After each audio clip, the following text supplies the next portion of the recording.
Hoje a gente conta com uma presença muito especial aqui, que eu gostaria de chamar ao palco, a cônsul da França, Alexandra Mias.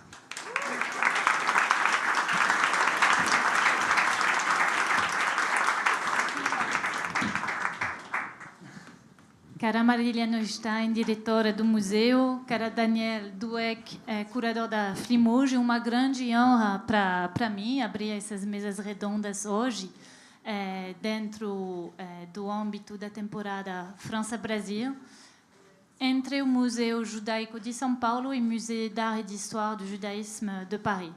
E o objetivo dessa temporada é precisamente achar soluções juntos entre a França e o Brasil para desafios globais, desafios contemporâneos, inclusive tratando de questões como a democracia, uma globalização mais justa, a diversidade da sociedade e a transição ecológica. E, antes de tudo, gostaria de começar para prestar uma homenagem às vítimas dos atentados do dia 7 de outubro de 2023, há 2 anos, quando a bárbara rasgou o horizonte, e esperamos ver todos os reféns libertados em breve, já que surge uma esperança com o plano de paz. Também gostaria de destacar que a luta contra a desinformação é uma prioridade dessa temporada. E também ecoa muito o tema dessa edição do festival, né, que é a verdade na era dos predatores, para parafrasear um pesquisador que se chama Giuliano da Empoli, de Sciences Po. E a comunicação, a reescritura da verdade, a memória, se tornaram armas dentro de conflitos que fragmentam o mundo. Queria citar Hannah Arendt, uma citação de 1974, que retrata as ameaças que pesam sobre as nossas sociedades hoje ainda. Quando todos lhe mentem constantemente, o resultado não é que acreditem nessas mentiras, mas que ninguém acredita mais em nada. E um povo que não pode mais acreditar em nada, não pode formar uma opinião. Ele é privado não apenas da sua capacidade de agir, mas também da sua capacidade de pensar e julgar. E com um povo assim, você pode fazer o que quiser. Então, o primeiro tema dessa mesa redonda com a Scholastic Mukasonga é nos lembramos. É mais de uma frase, é um ato de resistência, porque lembrar é nos permitir de não esquecer e homenagear as vítimas, as vidas interrompidas, as histórias silenciadas. Também é um gesto de responsabilidade nesse tempo de desafios imensos: polarização, desinformação, intolerância, ataques contra os direitos humanos. O diálogo intercultural dentro desse cenário não é um luxo, é uma necessidade. A segunda mesa, com a socióloga das emoções, Eva Illouz, sobre a verdade, vai trazer as reflexões dela dentro do seu livro que se chama 8 de outubro, né? O dia seguinte das ataques. Ela nos convida a olhar para frente as ambiguidades do nosso tempo, quando o ódio é representado como justo, legítimo, quando o ressentimento se veste de virtude.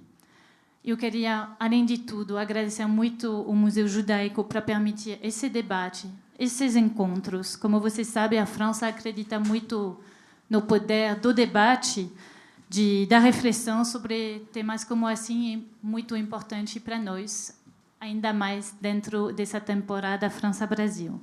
E que esses encontros nos ajudem a pensar melhor o futuro, a abrir caminhos e a ressaltar nossa humanidade em comum. Agradeço muito.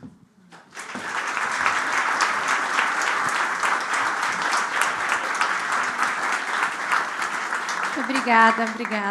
É bom destacar que a França ajuda, o Flimouge ajuda, né, patrocina, é parceiro nosso desde a primeira edição. Bom, eu vou falar um pouquinho dessa mesa. Ela se chama Nós Lembramos. Ela conta com os escritores Carlos Reis e Scholastic Mukasonga. Ao contrário do que se costuma pensar, o mal raramente é fruto da ação de pessoas inerentemente cruéis.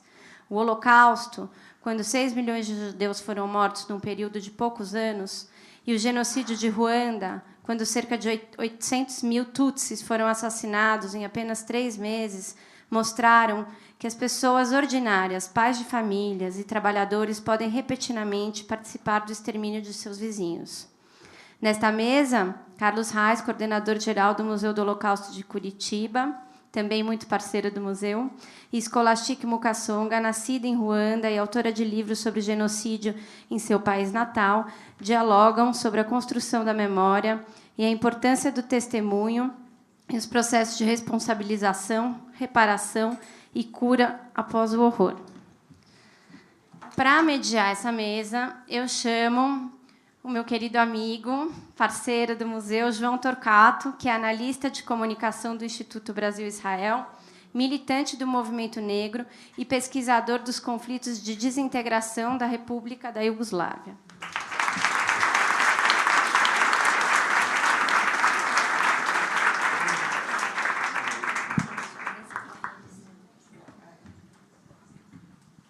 Bom, primeiramente eu quero agradecer ao Museu Judaico pelo convite de mediar essa mesa, dizer, enfim, que é um privilégio, né, eu que acompanho as edições. Obrigado dos festivais anteriores e, enfim, obrigado Marília, obrigado Daniel, é um prazer estar aqui. Gostaria de chamar Carlos Reis, que é coordenador-geral do Museu do Holocausto de Curitiba, membro do Comitê Executivo da Rede Latino-Americana para Ensino da Shoah. Também integra a delegação brasileira da International Holocaust Remembrance Alliance, a IHRA, e também é da equipe curatorial do Memorial às Vítimas do Holocausto do Rio de Janeiro. Também é curador-chefe da exposição temporária Anne Frank, Deixe-nos Ser, em São Paulo. Também é autor dos livros Luz sobre o Caos, Educação e Memória do Holocausto, e Entre as Sombras e os Sóis, As Histórias da Sala de Boroviak. Coautor também de Holocausto, Tudo o que você precisa saber, 70 perguntas e 70 respostas.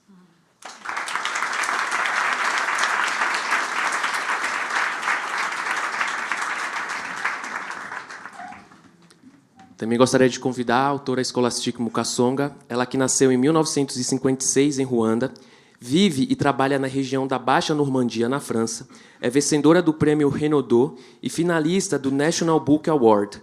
Teve seus livros traduzidos para mais de 20 idiomas. Dela, a editora Nós publicou também A Mulher dos Pés Descalços, Nossa Senhora do Nilo, Baratas, Um Belo Diploma e Kibongo Subiu ao Céu.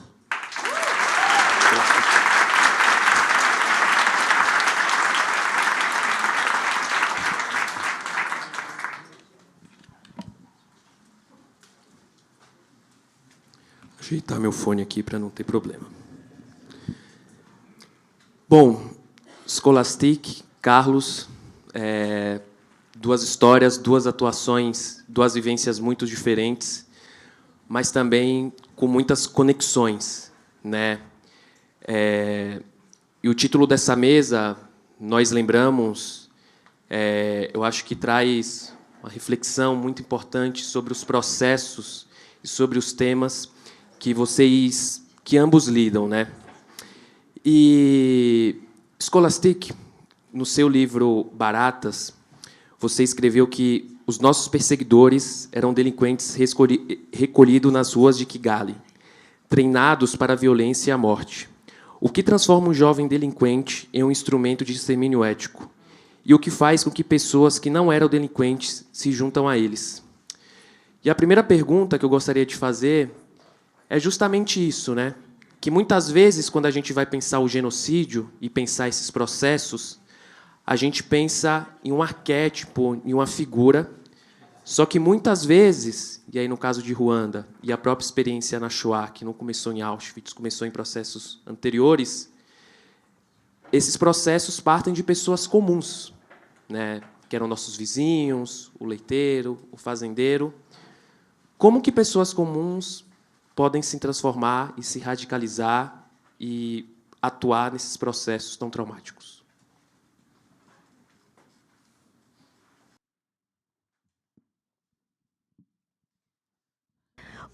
Obrigada, obrigada a todas e a todos. Agradeço ao Museu Judaico pelo convite para poder falar a respeito do meu primeiro livro, Baratas, que é um livro de memória. Eu gostaria de começar falando isso, para não esquecer, porque às vezes esquecemos o que é preciso dizer. Hoje, em Ruanda, todos estamos todos em volta de Tribuka Tuyoka, ou seja, uma lembrança que vai se construindo, lembrando-se e construindo-se.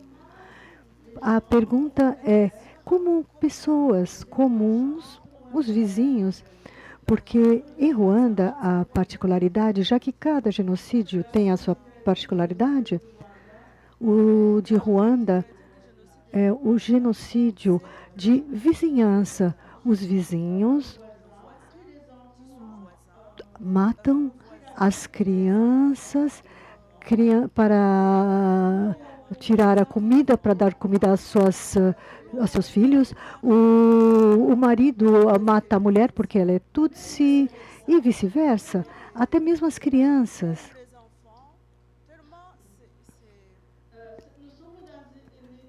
Nós estamos numa dimensão de genocídio a tal ponto que o obsessivo trata-se da exterminação total. Tudo que parecia ser Tutsi tinha que morrer. E Baratas, eu publiquei esse livro em 2006. Foi um livro que foi escrito durante mais de 20 anos. Não, eu tô confundindo o meu exílio. Eu saí em 1973 de Ruanda e a escrita de Baratas começa em 7 de abril de 1994, no dia seguinte ao genocídio. Porque, me desculpem, diz a autora, eu confundi essas duas datas. Porque já em 73 eu já era uma sobrevivente. Porque até então, a obsessão, os pogroms contra os Tutsis se iniciaram em 1959. E o que ocorre naquele momento? Eu tinha 3 anos. Eu escrevi Baratas. O que eu descrevi nesse livro, o que uma menina de 3 anos vê em toda a brutalidade e até a idade dos 16 anos, quando saí de Ruanda e fui ao Burundi por escolha de meus pais. Então, é tudo muito longo, muito complexo. Então, o genocídio, na verdade, não começou em 1994. Eu chamo isso, o que tinha antes, mini-genocídio, eram sinais precursores em 59. Minha mãe dizia, o rio Urucaranu, lá onde eu nasci, seria a fonte do Nilo, esse rio já estava vermelho de sangue. E o que nós vamos ver em 1994... aquele reflexo de correr para matar, porque matava-se com armas brancas.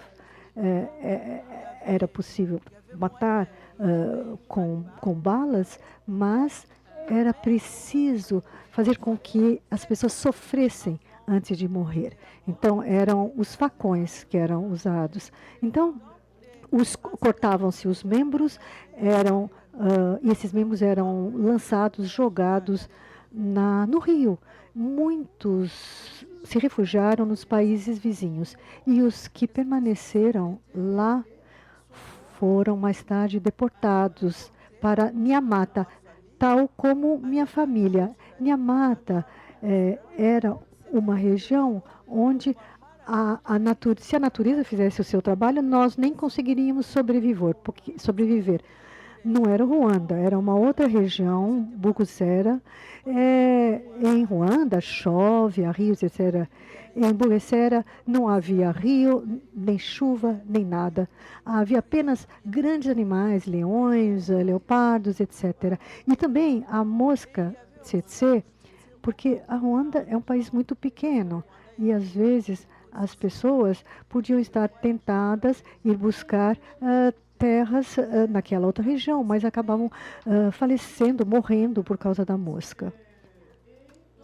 Então, nós sobrevivemos e nós instauramos um sistema nas escolas em que era um sistema de cotas, onde havia 10% para os tutsis no secundário. Então, era possível frequentar essas escolas e fazer parte desses 10%, e foi o meu caso. Porém, em 1973, tudo parou. Foi um erro, temos que matar, temos que eliminar.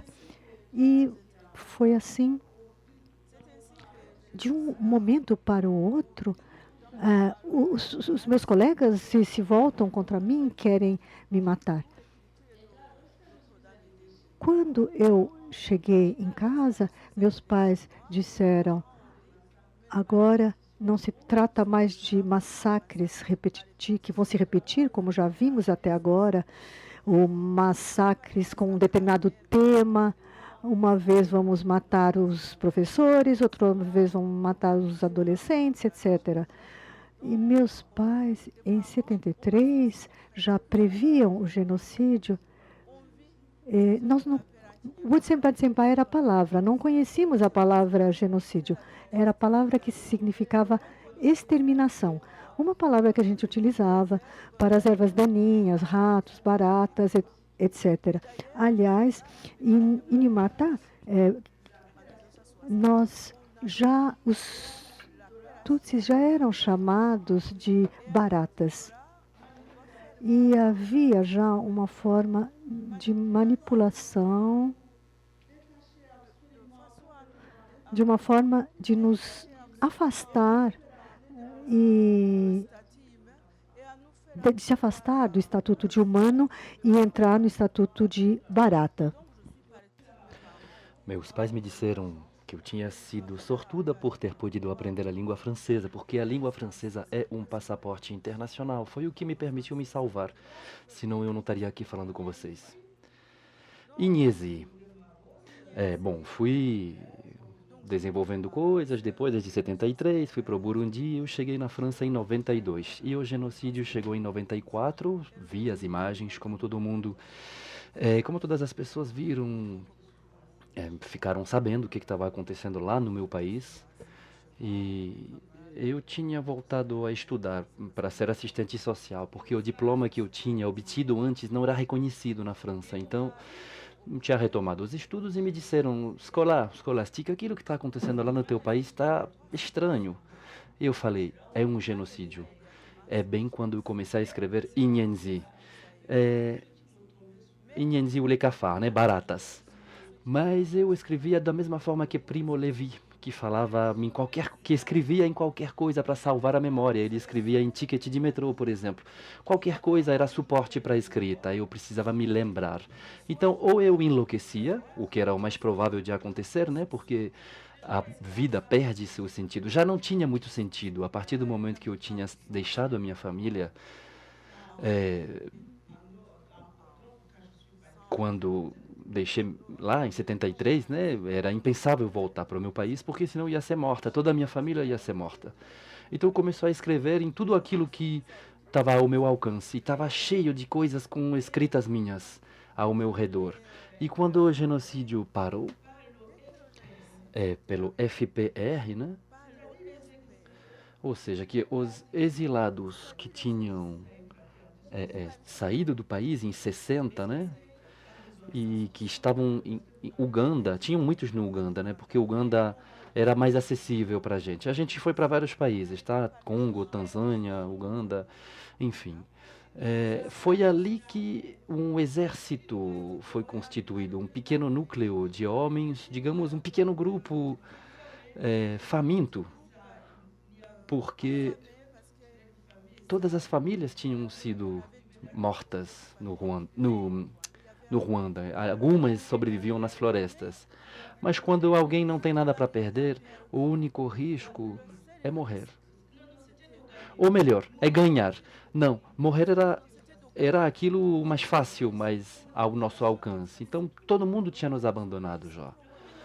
A comunidade internacional, as Nações Unidas, todo mundo tinha ido embora. Tinha subido num avião, deixado crianças, mulheres, idosos, mães grávidas que tiveram a barriga aberta para assassinar o feto. Foi o caso, aliás, de Marcel Cadet-Tejan, aconteceu com ela. E depois do genocídio, o FPR, que eu não diria que milagrosamente, né, porque a ideologia era erradicar definitivamente. Aí não é massacre, é depuramento, digamos, né? Que é a erradicação total de uma raça, que por sinal tinha sido inventada, né? Porque raça Hutu não existe. Então o FPR, Ofício Francês de Proteção a Refugiados e Apátridas, foi chamado, né? E no 4 de julho de 94 parou o genocídio, e a partir do mês de agosto todos os exilados foram chamados, e este momento tinha sido sonhado, a gente nunca desiste. E a gente estava pensando naquele momento, não dá para a gente ser tão pouco considerado, pessoas sem identidade. Por tanto tempo a gente ficou pedindo apenas a ambas as repúblicas de apartheid de nos reconhecer a nossa identidade, de reconhecer que somos ruandeses, de dar para a gente um documento de identidade étnico e que pelo menos nos permitisse afirmar quem somos nós. Somos do Ruanda. Por muito tempo, quando me perguntavam de onde eu vinha, eu não me atrevia a responder Ruanda. Então, nos chamaram para voltar para o Ruanda e eu não tinha essa força. Não conseguia voltar. Eu levei 10 anos para voltar no Ruanda. Aí eu fui em 2004 e foi quando eu me dei conta que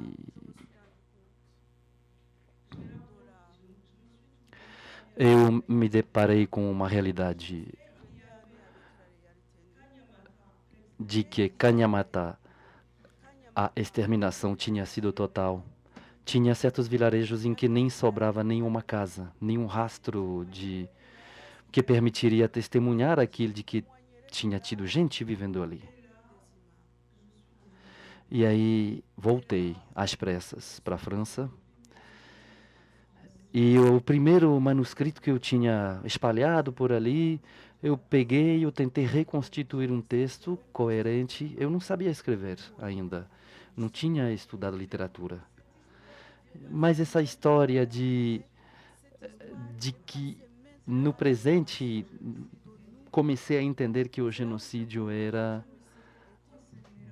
dentro de uma comunidade que é uma comunidade universal. E quando me perguntaram por que você não escreveu lá no Ruanda, é porque isto não podia ser somente interessante para os ruandeses. Eu precisei escrever em uma língua que me permitisse alcançar o maior número possível de pessoas. Por isso eu escrevi em francês e não numa língua do Ruanda. E isso foi indispensável, porque no primeiro reflexo, cada um dos sobreviventes tinha absolutamente que trazer alguma contribuição. E eu optei pelo caminho da literatura. Eu não sabia o que valia a minha escrita, mas Gallimard me chamou e passou a publicar Baratas. Eu acho que talvez eu tenha falado por tempo demais, mas a pergunta foi... não me permite pular as etapas, os episódios. Só antes de passar para o Carlos, eu quero lembrar todo mundo aqui que vocês podem mandar perguntas, tá? Então, ao longo da conversa aqui, a gente vai entrar em alguns temas. Então, quem tiver perguntas, dúvidas, tem um pessoal aí que vai passar aí por vocês. Então, fiquem à vontade aí. Boa tarde. Boa tarde a todos, a todos. A gente respira agora, né? Para a gente continuar falando. Quero agradecer o convite, a acolhida, a toda a equipe do museu, a Marília, a Daniel, o pessoal que fez o convite, nos acolheu de forma tão carinhosa, como sempre acontece aqui no Museu Judaico. Esse tipo de testemunho, cabe a nós a capacidade de compreendermos o potencial transformador para o presente e para o futuro. Como canalizar esse tipo de relato tão forte, tão importante, para que aí sim a gente vai conversar sobre as questões da memória, elas possam se tornar úteis para as próximas gerações e a gente consiga construir esse processo de transformação de lembrança em memória e de memória em memória coletiva, de memória coletiva particular para memória coletiva universal. Mas a sua pergunta, João, sobre a questão humana, eu me lembrei de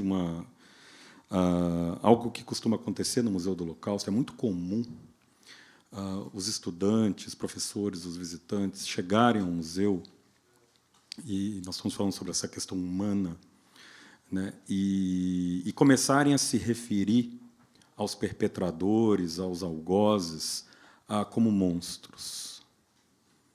E todos os subprodutos que um monstro pode representar.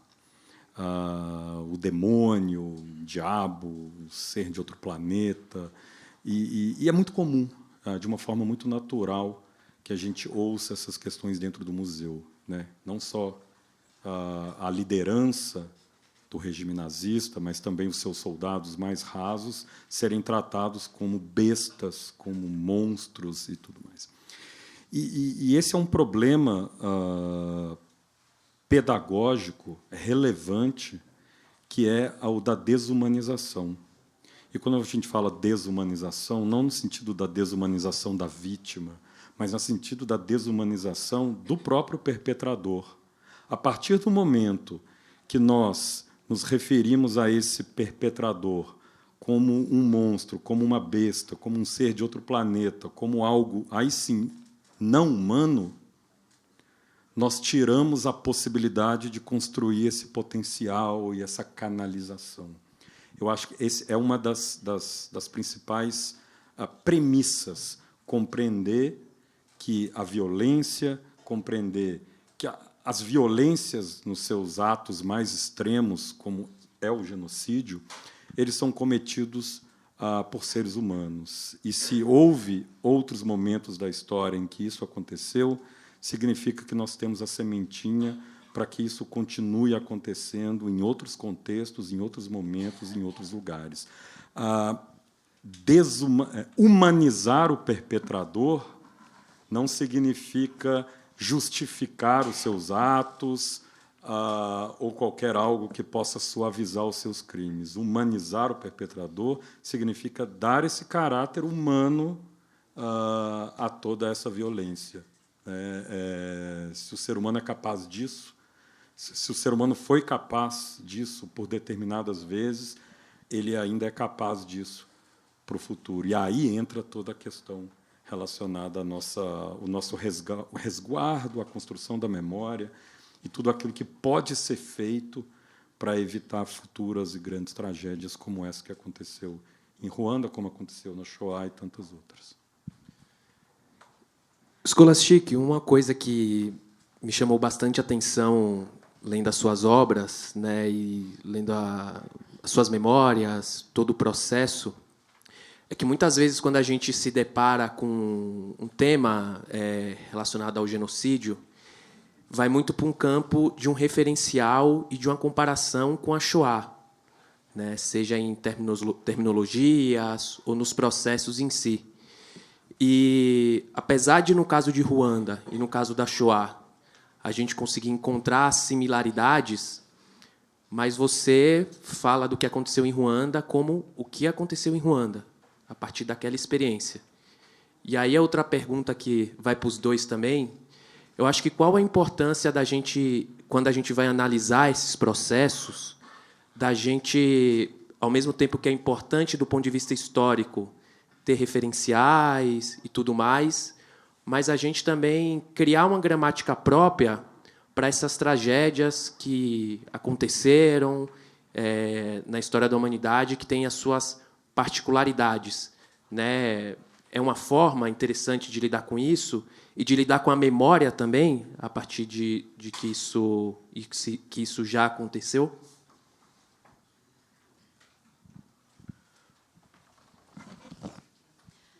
Eu citaria aqui Elie Wiesel, que, aliás, eu li depois de ter publicado Inyenze Baratas, né? É meu livro de cabeceira de cama, né? Assim como Si c'est un homme, de Primo Levi. O livro de Elie Wiesel. Neste livro, ele tem uma frase que poderia ter servido já para o meu livro anterior, antes de Baratas. Ele diz: para o testemunha, o dever é simples. É preciso testemunhar, relatar, tanto pelos mortos quanto pelos vivos, e principalmente pelas gerações a virem, de hoje e do amanhã.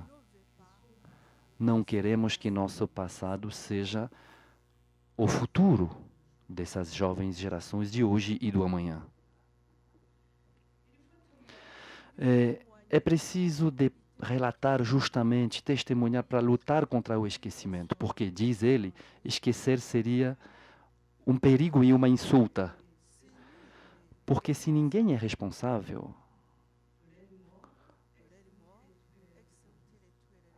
dos mortos e dos cúmplices, nós seremos os responsáveis pelos mortos futuros. Eu acrescentaria também um provérbio que nós temos no Ruanda. É preciso escrever. Por quê? Porque é preciso lutar contra o esquecimento. Este provérbio, que fala sobre a importância de lutar contra o esquecimento, o tradutor sinaliza que ela fala em língua ruandesa. A pedra cortante desmascarada não pode mais causar danos. Nós precisamos absolutamente considerar que essa memória é pesada, sim. É muito pesada, mas é nossa história. Ela é o que ela é. Nós não podemos esconder nada aos nossos filhos, justamente para que não caiam na mesma situação do horror.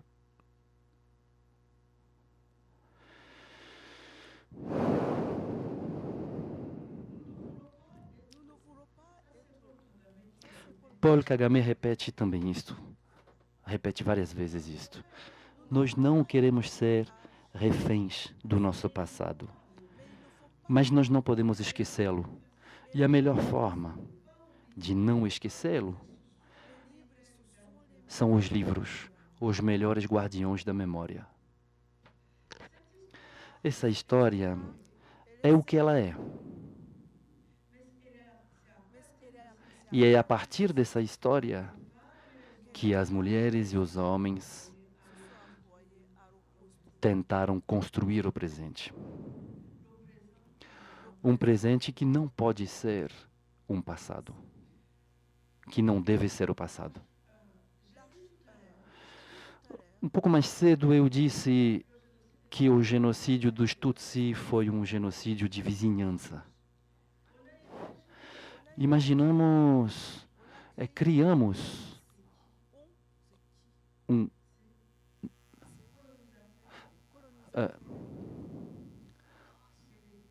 o nós. O que é este nós? É o colonizador e a Igreja Católica. O Ruanda é um país que foi muito cristianizado. A gente queriam criar um reino cristão no meio da África. E nos tocou a nós.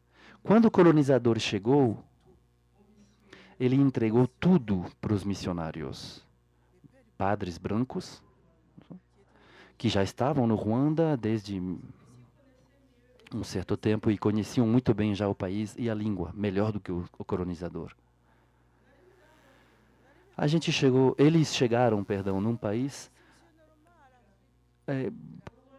como na África, diferentemente do resto da África, no Ruanda não pode se falar de etnias. Por quê? Porque todas as pessoas conhecem a definição de uma etnia, né? Uma língua, um território, uma escrita. E no Ruanda, todos os ruandeses falavam o mesmo idioma, moram perto um dos outros e obedecem a mesma cultura. Então, Nelson Mandela disse, quando ele, depois de ter pago muito caro, né, pela resistência dele e pelo desejo dele de mudar o curso das coisas, quando ele se tornou o primeiro presidente negro da África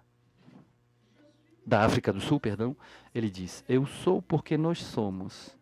E ele usou uma palavra, na verdade, que nós encontramos em todos os países da África, digamos, que vem de um idioma bantu. Sempre tem um idioma bantu na origem. Depois a gente acaba tendo outras línguas, mas a base muitas vezes é uma língua bantu. E tem uma palavra que a gente encontra em todos os países africanos, que é Ubuntu. Ele diz Ubuntu. Lembrem-se disto, Ubuntu. Sem rancor, sem ódio. Não vamos repetir os mesmos erros, os mesmos dramas. Vamos construir as coisas de forma diferente. Vamos construir a paz. Em Ruanda, voltando ao que eu disse, quando foi dito, vamos se lembrar do passado na hora de construir o presente. Bom, foi preciso termos a reconciliação, porque depois do genocídio a gente não ia mudar as configurações do Ruanda, a gente não ia criar território Hutu e territórios Tutsi. Justamente porque aí sim ia ser abrir a possibilidade de continuar a divisão. Continuar dividindo uma divisão que, aliás, não era própria ao Ruanda, que nos foi imposta.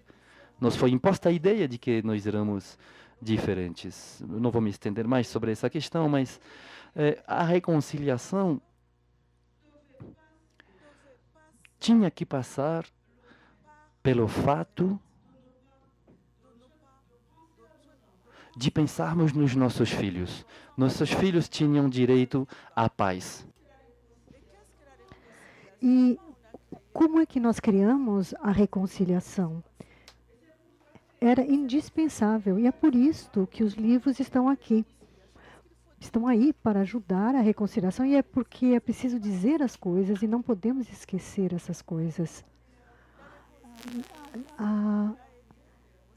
Para a reconciliação, nós nos apoiamos na tradição que havia sido eliminada pelo cristianismo, ou seja, nós buscamos os tribunais que serviam para solucionar os conflitos entre os vizinhos. E assim as pessoas podiam conviver juntas nas aldeias, nos vilarejos, pois nos vilarejos nós contamos com os vizinhos. E assim, a viúva que havia perdido todos os filhos, que havia sido estuprada e que não quiseram matar, porque os estupros, eles eram cometidos de uma forma que o estuprador devia ter o vírus do HIV. E a vítima, então, toma a palavra e a viúva precisa saber onde pode encontrar os restos de seus filhos e de seu marido para poder fazer o luto. E assim, foi a palavra, a fala foi liberada. Hoje nós vivemos juntos e principalmente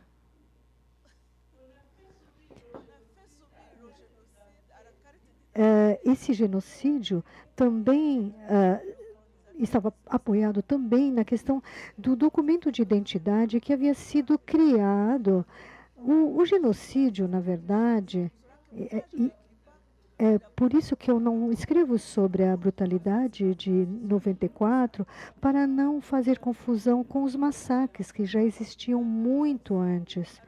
Então, nós tínhamos carteiras de identidade étnica e foram queimadas. Hoje em dia, quando se vai a Ruanda, não podemos nos enganar com esse ser Tutsi ou não. Ou seja, ele é Tutsi, porém branco, com todos os traços ocidentais por não ser negro. Era o descendente de uma das tribos de Israel. Era isso que se dizia. Então, eu, como Tutsi, estava em Niamata e eu sou negra e a carteira de identidade então foi erradicada, foi eliminada, pois foi ela que serviu para o genocídio.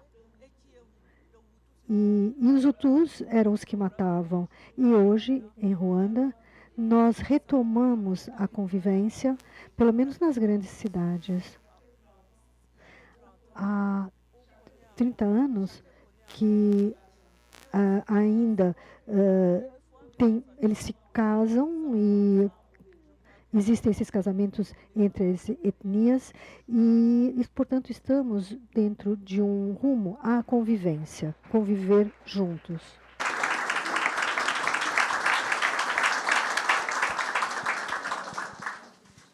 Bom, eu vou ser breve, porque, assim como vocês, eu quero mais ouvir do que falar.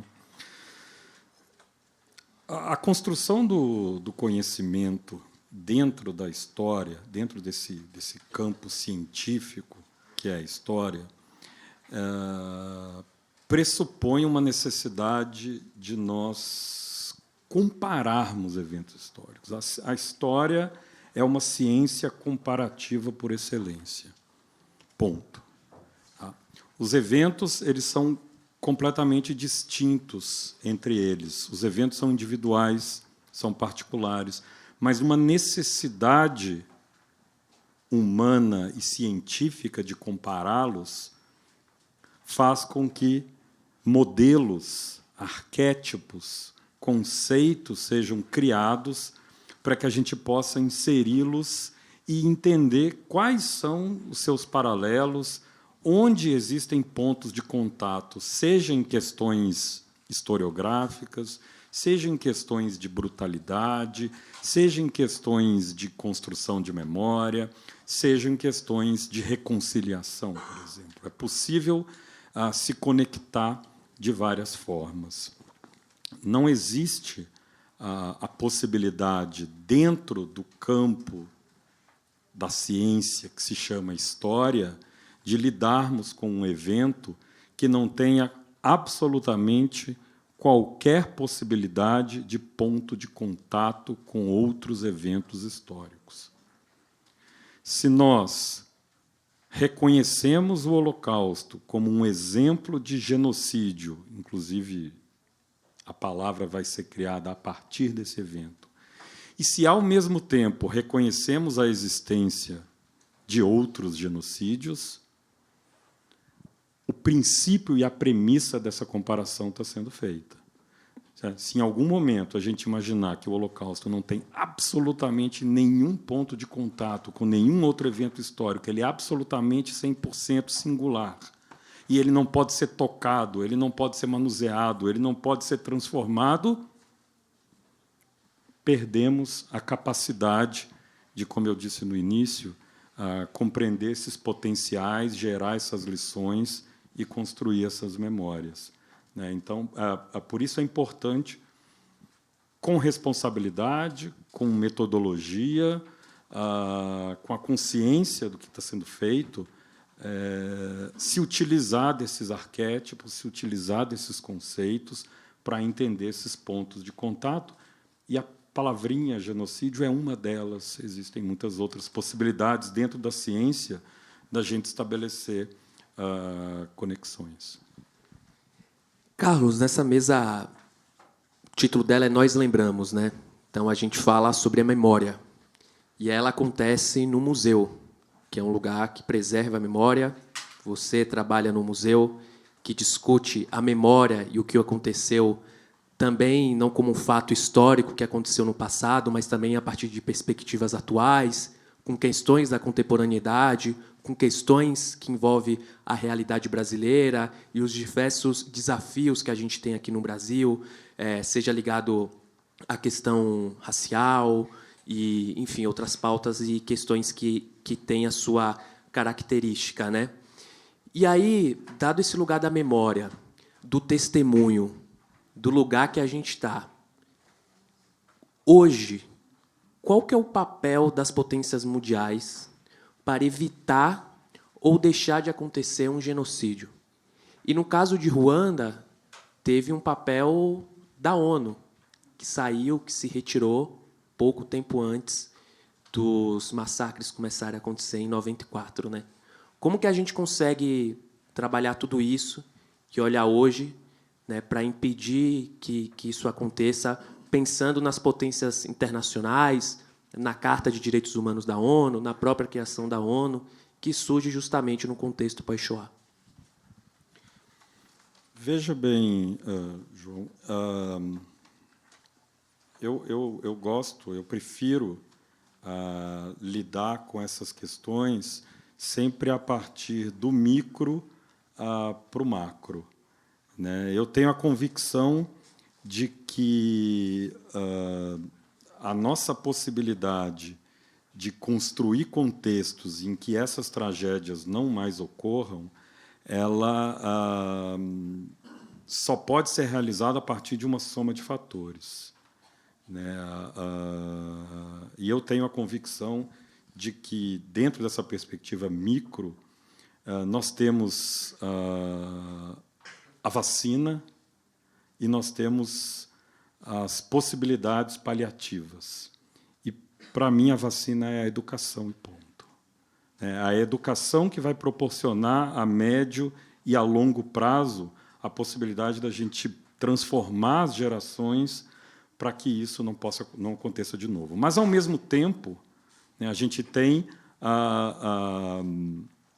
linhas auxiliares que vão nos ajudar nesse processo, como, por exemplo, a construção de um arcabouço legal, jurídico, tanto interno quanto internacional. A gente tem os fóruns multilaterais e eu tenho a convicção de que o diálogo...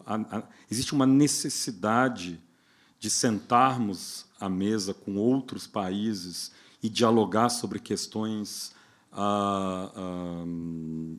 absolutamente plurais.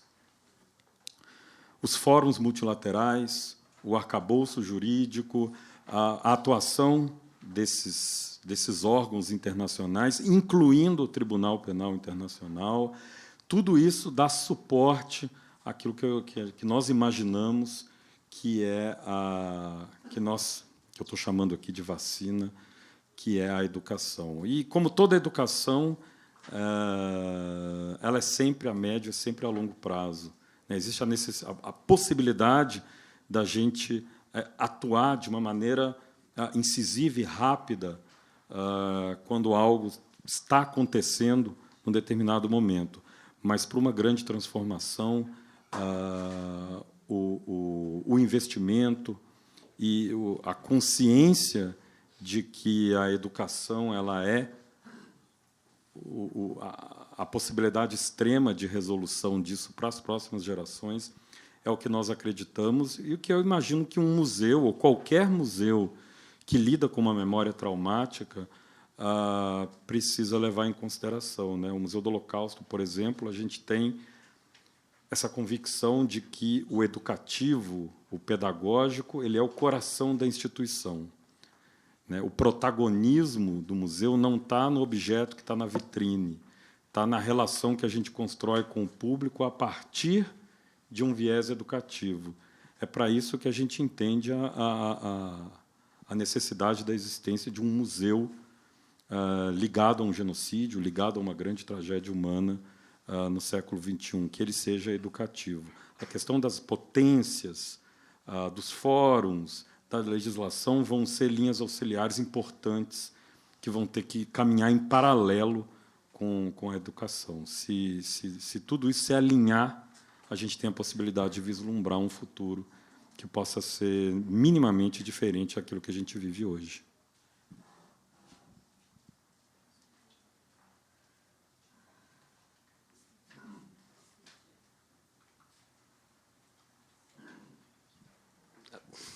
Achei que tu estava terminando de ouvir a resposta do Carlos.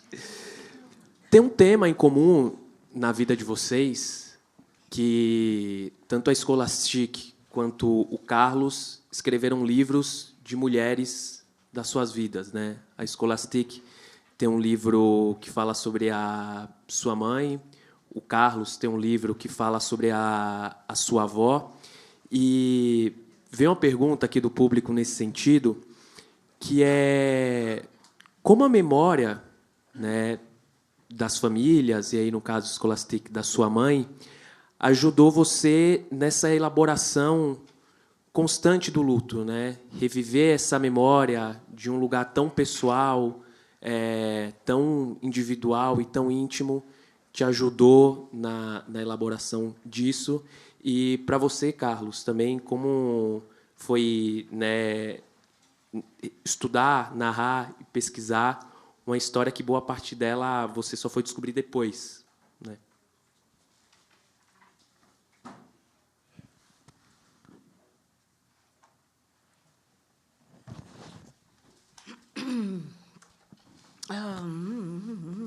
Bem, a pergunta foi bem longa. Eu vou pegar um gancho no que você falou. Eu acho que não podemos desesperar, porque eu sempre digo que eu nem procuro muito longe. Quando os povos estão tomados, presos naquelas engrenagens, indo no sentido da noite, essa imagem que foi usada por Macron, eu acho que as instâncias internacionais têm uma grande responsabilidade. Eles são os primeiros no banco dos acusados. Foram criados para zelar pela segurança e pela paz das nações.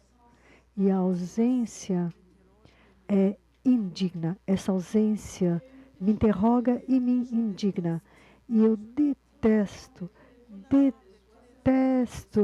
que vidas humanas sejam sacrificadas, tanto sangue derramado, para depois ver, e foi o que eu vi em Ruanda, um desfile de apresentação de desculpas. Pedir desculpas, pedir perdão. Mas não era possível fazê-lo se as instâncias internacionais tivessem reagido a tempo. Sem dúvida, os massacres teriam sido realizados, mas não na dimensão do genocídio. E eu acho que os livros justamente ajudam nesse sentido. Eu sou otimista, felizmente, pois há tantas coisas para ser pessimista, mas não, temos que ser otimistas. Os livros, por um lado, para a educação, os livros infantis para as gerações de hoje, e são livros que, claro, relatam o que ocorre na história. Os livros são muito mais acessíveis do que os relatos. Relatar um genocídio é quase impossível, é demasiado doído, sofrido, tanto para aquele que conta quanto para aquele que ouve. Eu era completamente incapaz de falar após o genocídio. Então, existe essa questão de reencontrar a fala, a palavra. Jérôme Garcin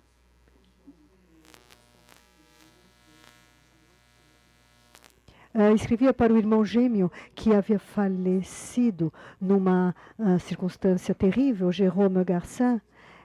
Ele dizia: a gente escreve para liberar o que há dentro de nós. Então, o melhor confidente é a folha em branco. Portanto, aliás, Edouard Louis disse: os livros são uma convocação à fala. E, para mim, em Ruanda, o genocídio foi possível também porque tratava-se de um país reduzido a um gueto. O que conhecemos em Ruanda, o que conhecíamos além do Papa e do rei dos belgas? O que a gente conhecia além disso? Nada. Então, os livros são muito importantes porque podem ajudar. Talvez seja uma pequena garrafinha lançada no mar, mas é preciso lançá-la.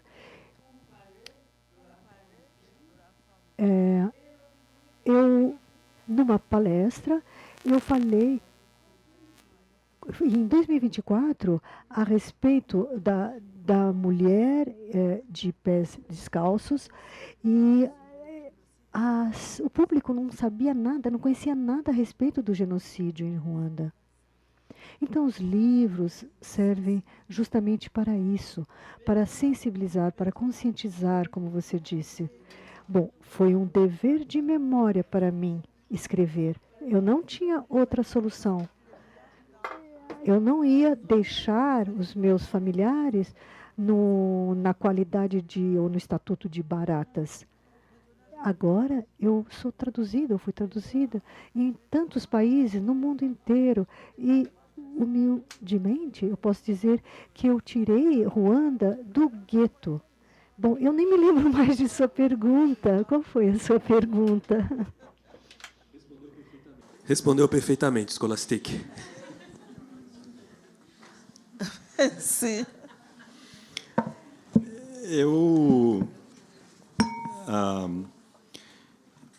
Eu cresci, enfim, desde pequeno, sabendo que eu era neto de 4 sobreviventes do Holocausto, que passaram por guetos, que passaram por campos, que passaram por Auschwitz, e que tinham chegado aqui sem nada e sem ninguém, histórias muito parecidas, provavelmente com de muitos de vocês. Eu conheci 3 desses 4 avós. E, assim como a maioria das famílias, lá nos anos 80, num momento em que a construção da memória desse genocídio estava em outro estágio, diferente do que acontece hoje, eu cresci em meio ao silêncio. As histórias eram um grande tabu. E as minhas avós nunca se atreveram a contar ou fazer um relato cronológico ou racional do que tinha acontecido. A gente tinha pequenos flashes. E eu me lembro, já no início da adolescência, quando uma dessas minhas avós foi convidada a dar um depoimento. E os filhos, meu pai e os meus tios, entraram em pânico, porque não sabiam qual seria a reação dela. Acontece que ela deu a entrevista, e eu assisti alguns anos depois, de uma maneira absolutamente sublime, como se ela tivesse se preparado durante 40 anos para poder fazer aquele relato. Eu demorei 20 anos para escrever o livro. 20 anos. Eu comecei a escrever em 2002, terminei a escrever em 2022. As pessoas perguntam por quê demorou tanto. Para mim também era um dever. O incômodo de não ter uma árvore genealógica, de não saber quem tinha vindo, quem eram os pais dos meus avós e o que tinha acontecido com eles. Claro, teve muita pesquisa, o livro foi sendo adiado porque eu entendi que existia a possibilidade de se descobrir mais. E o meu trabalho no Museu do Holocausto me proporcionou contatos em que eu pude descobrir mais informações. Mas não foi esse o principal motivo do livro ter demorado tanto. E aí entra uma questão de literatura e de perspectiva que eu quero compartilhar com vocês.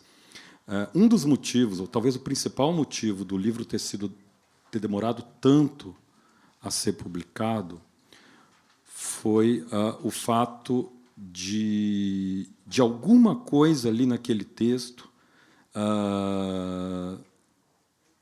me causar um incômodo. O que eu tinha feito desde o início?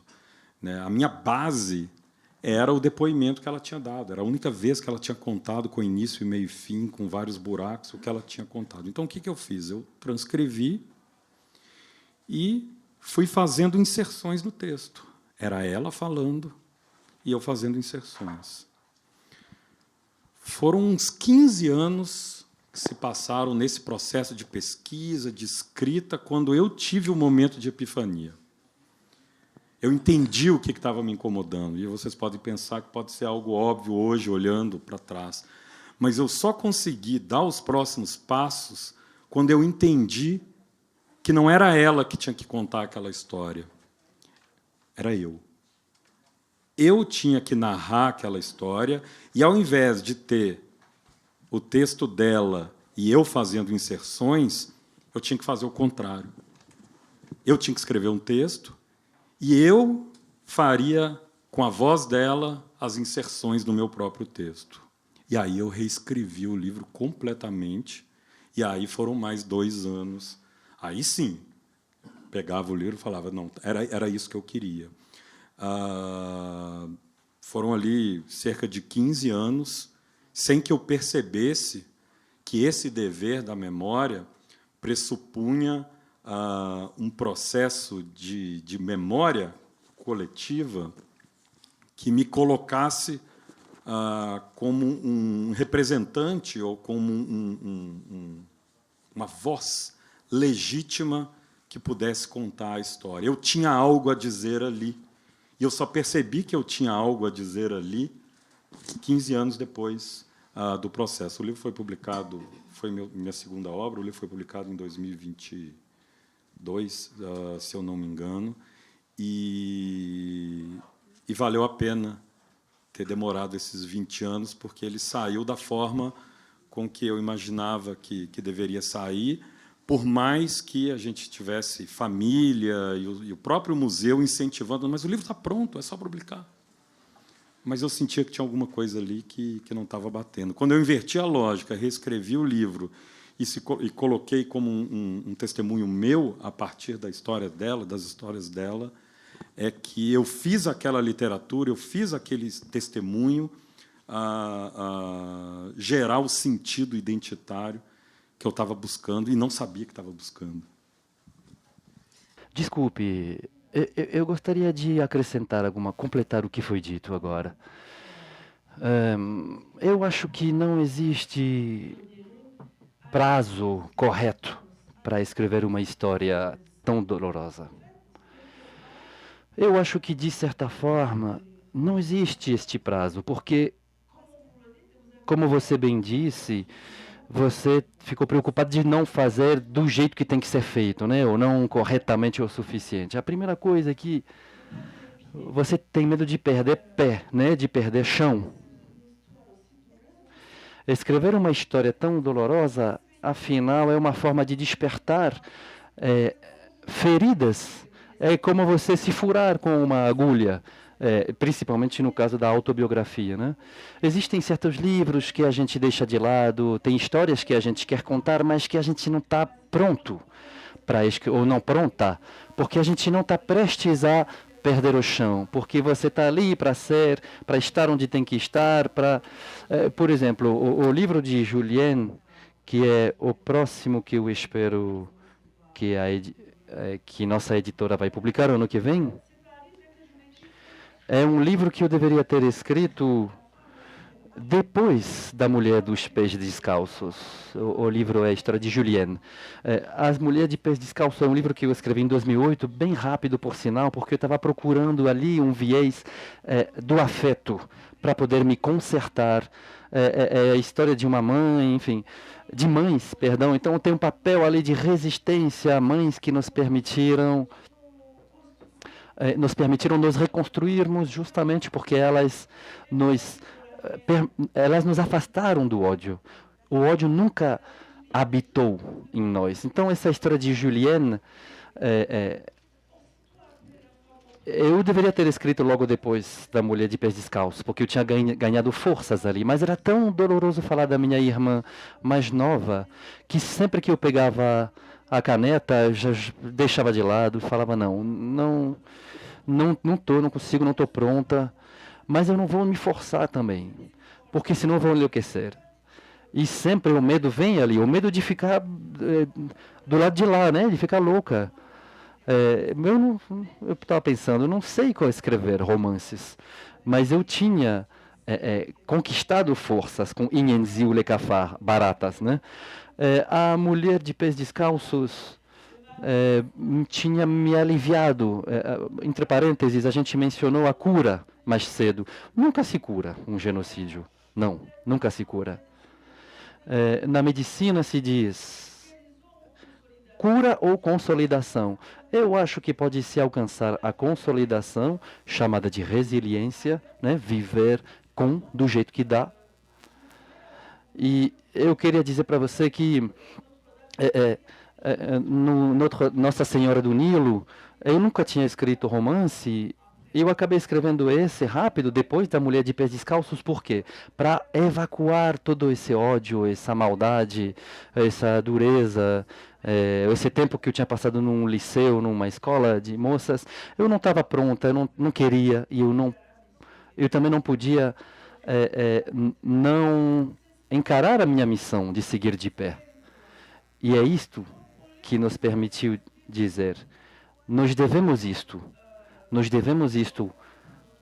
aos nossos ancestrais, né? Ficarmos de pé. E é por isso que Nossa Senhora do Nilo, meu primeiro romance, eu não sabia escrever um romance, mas acabei escrevendo um romance porque era preciso criar personagens que contam uma história muito dolorosa que eu não tinha condições de contar na primeira pessoa. Então é isso que eu queria dizer. Nunca se tem tempo, e no caso da Julienne, foi publicado em 2024, né?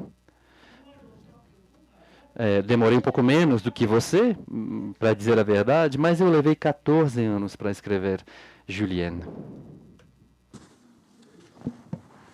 Chegou uma pergunta aqui do público, que é a seguinte. A comunidade internacional se comove menos quando um genocídio acontece no continente africano, como o exemplo de Ruanda e no Congo? Como podemos, enquanto sociedade, nos mobilizar para que eles também causem comoção?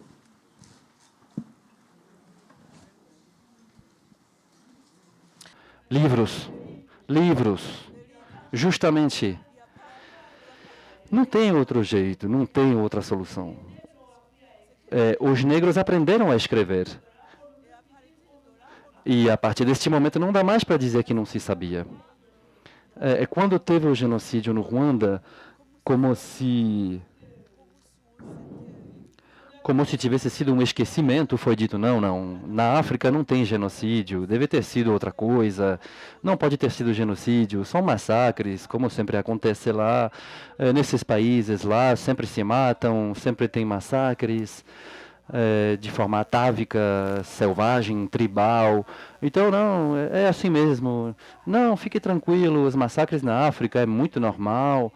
É bem assim que a população numerosa desse continente funciona, porque em determinado momento é preciso liberar espaço, né, para as próximas gerações. Então, como eles fazem muitas crianças feito coelhos, é preciso liberar espaço. Então, é normal ter massacres lá na África. Então, o genocídio do Ruanda foi totalmente oculto. Mas as Nações Unidas, neste caso, é verdade dizer que elas foram rápidas para reconhecer este genocídio no Ruanda. Então, 4 de julho, o genocídio dos Tutsi termina, e em outubro, as Nações Unidas reconhecem o genocídio no Ruanda. Hoje, eu penso que não existe outra solução, porque agora os africanos são muitos que escrevem, e muitos de nós também estamos recebendo prêmios literários. Veja, Bogassá, Senegal, ganhou o prêmio Goncourt. Eu sou a primeira mulher africana, subsaariana, negra, obtendo o prêmio Renaudot, com meu primeiro romance, por sinal, que eu nem sabia se era um romance, nem sabia que era um romance, na verdade. Então, quer dizer, hoje estamos chegando em um determinado lugar na comunidade internacional, e tanto faz se a gente é negro, a gente também tem um cérebro e a gente pensa e reflete.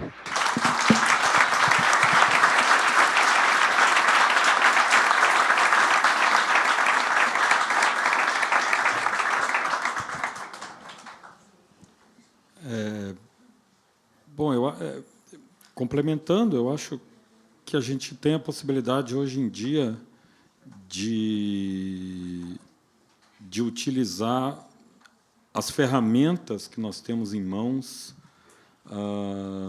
o potencial que essas ferramentas têm de atingir novos públicos, de atingir novas gerações. Existem grandes discussões sobre a possibilidade de se utilizar, por exemplo, novas tecnologias em que essa literatura ou a arte, outras formas de arte, audiovisual, cinema, possa atingir públicos a partir das novas tecnologias e das novas ferramentas. E, dando um exemplo muito pequeno, um trabalho que o Museu do Holocausto faz de manter um perfil de TikTok.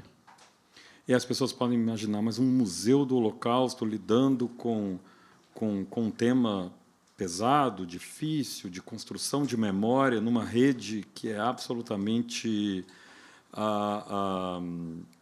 jovializada. A partir daquelas estruturas, a partir do olhar que existe dentro daquela plataforma, é possível construir conteúdo, é possível levar a literatura de alguma forma.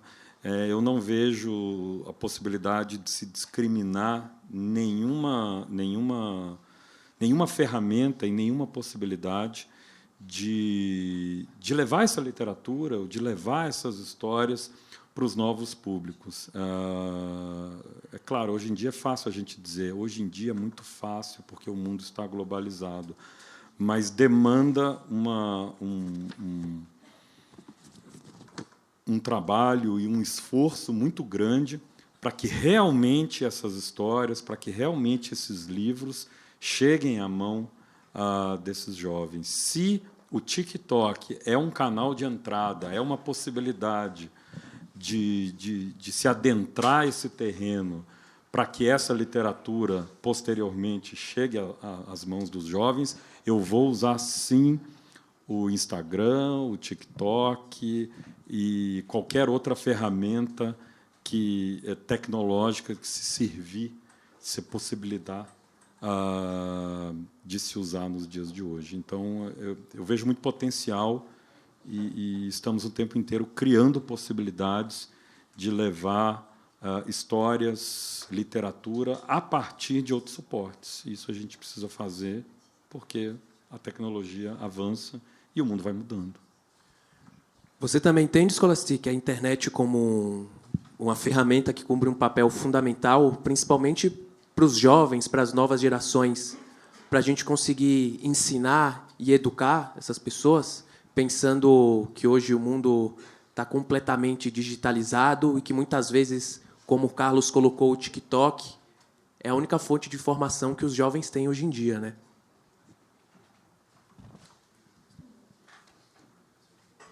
evidentemente, nós somos já a geração da internet.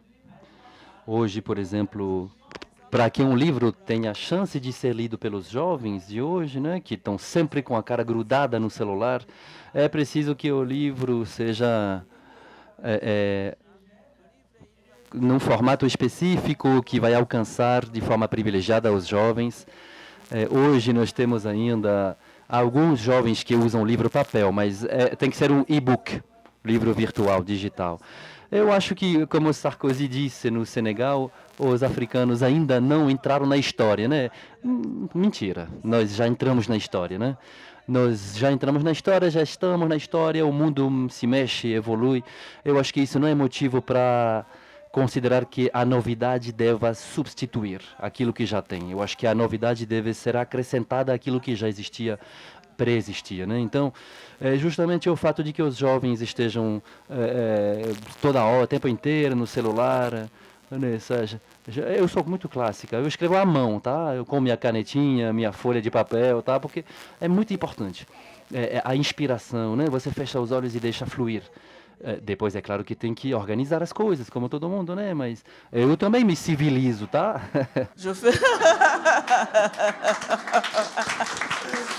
Mas eu penso nas livrarias. A dona de livraria é uma profissão que é preciso defender e preservar. O livro papel, gente, não dá. É outra coisa. Um livro papel, você toca o livro, você gira as páginas, entra em comunhão com o livro. A internet não traz isto. Tem uma intimidade ali que é criada com o livro em papel, né? Então, a internet, bom, é uma inteligência artificial ali, nada contra, tá? Tudo bem, hoje em dia é assim, é preciso entrar na história, ok? Mas eu não estou favorável ao abandono do livro papel, porque existe ali uma representação. Você vai entrar dentro de uma casa onde só tem computadores, não tem nenhuma biblioteca, nenhum livro ali. É como se fosse uma casa nua. Desculpa.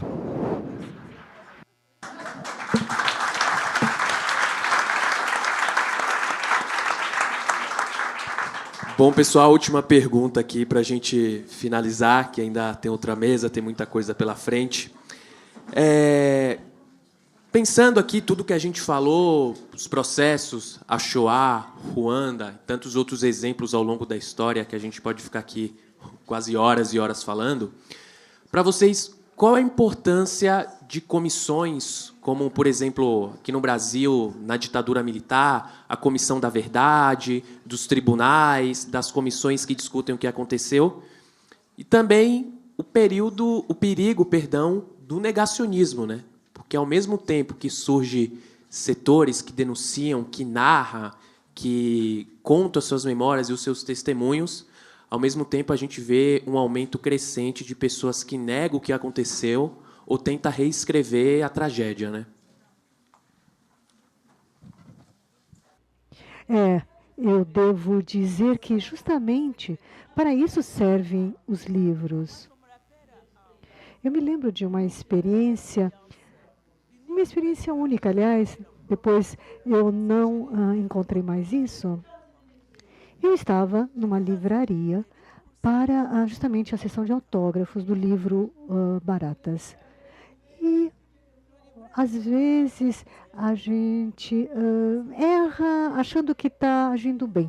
E, então, o editor havia convidado ex-genocidários que ainda se escondem na França, mas ele tinha procurado, ele tinha cerca de 10 genocidários que estavam lá, genocidas que estavam lá, para assistir a minha conferência, e num dado momento, para ter uma oportunidade de poder discutir juntos, foi possível.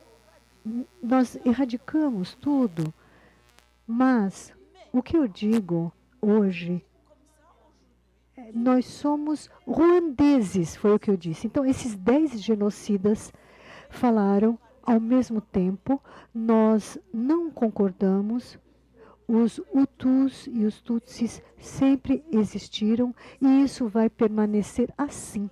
Você não vai conseguir mudar isso. E aí eu disse, então você quer recriar Nyamata? Nyamata foi o local de deportação dos Tutsis. E aí eles se calaram.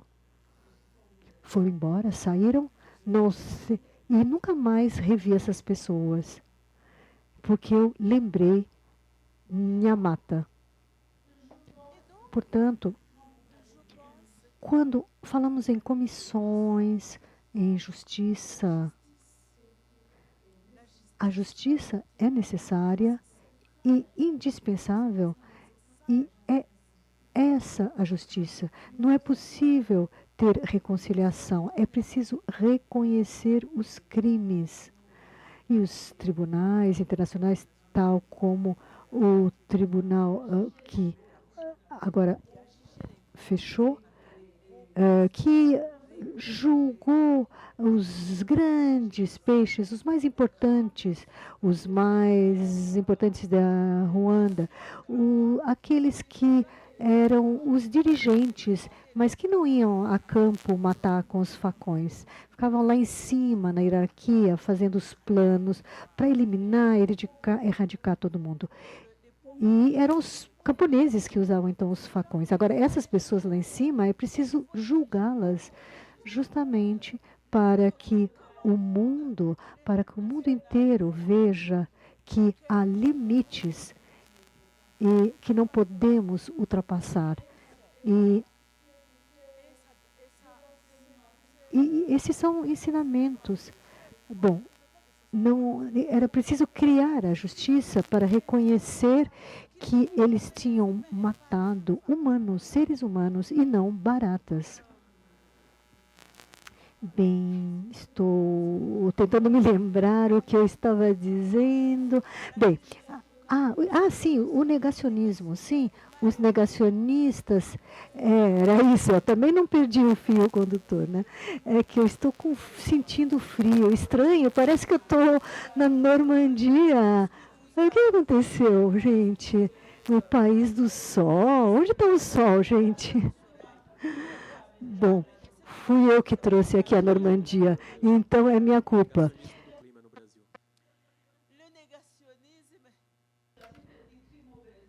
Negacionismo do clima no Brasil, eu acho que os negacionistas têm um fundo comum, que são pessoas que determinadas a fazer o mal.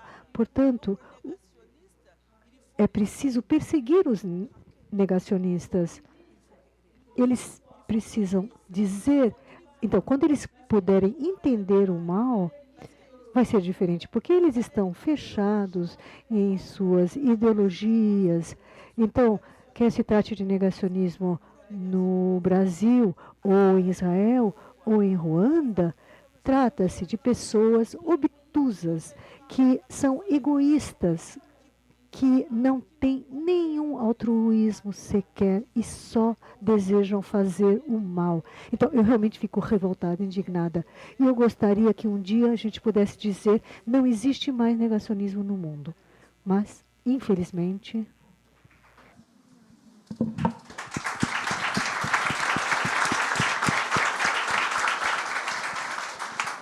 Bom, construir memória é sempre um processo conflituoso, ele nunca é pacífico.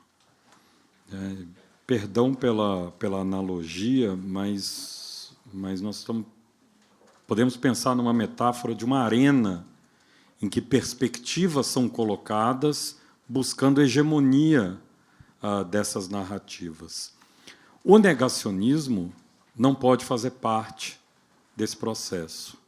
Ele não pode frequentar essa arena e esse processo conflituoso.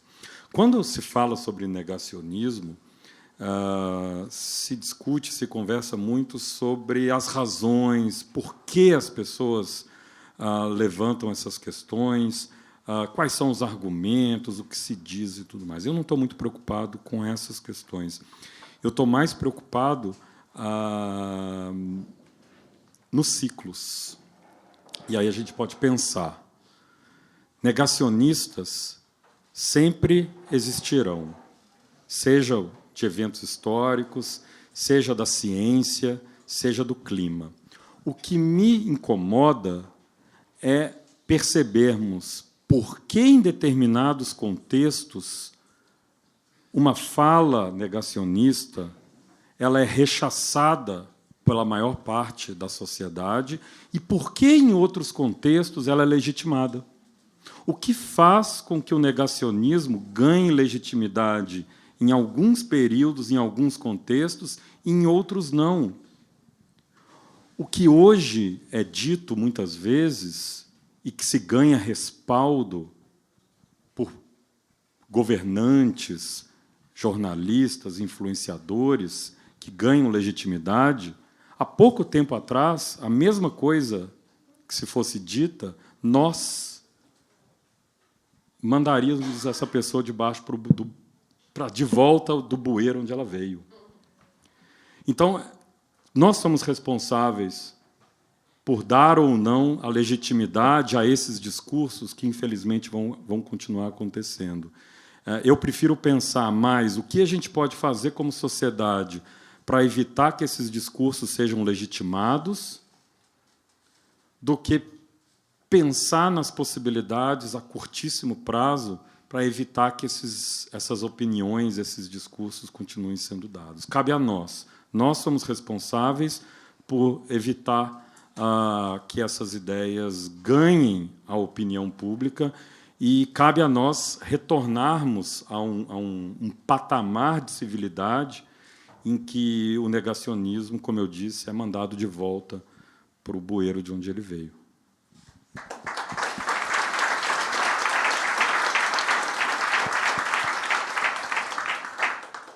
Pessoal, a gente vai chegando ao fim dessa mesa aqui, né? E antes de encerrar, queria fazer um agradecimento aos intérpretes francês-português, a Clary Calife, o Antoni Tayeb. Também quero agradecer aos intérpretes de Libra, o Ricieri dos Santos e também a Vânia Motovan. Lembro a todo mundo que os livros estão à venda aqui fora, que também haverá uma sessão de autógrafo com o Carlos e com a Scholastic. A próxima mesa terá início às 17 horas. Às 17 horas. O título da mesa é O Ódio Pode Ser Virtuoso, com a Ivan e Luz. Solicitamos também que todos saiam da sala para que a equipe possa preparar o espaço. E quem for continuar com a mesa, na próxima mesa, pode continuar com o fone, tá? Fique com o fone, não tire, não troca. Isso para quem for ficar com a mesa. Gente, muito obrigado. E espero que vocês possam aproveitar bastante o resto do festival.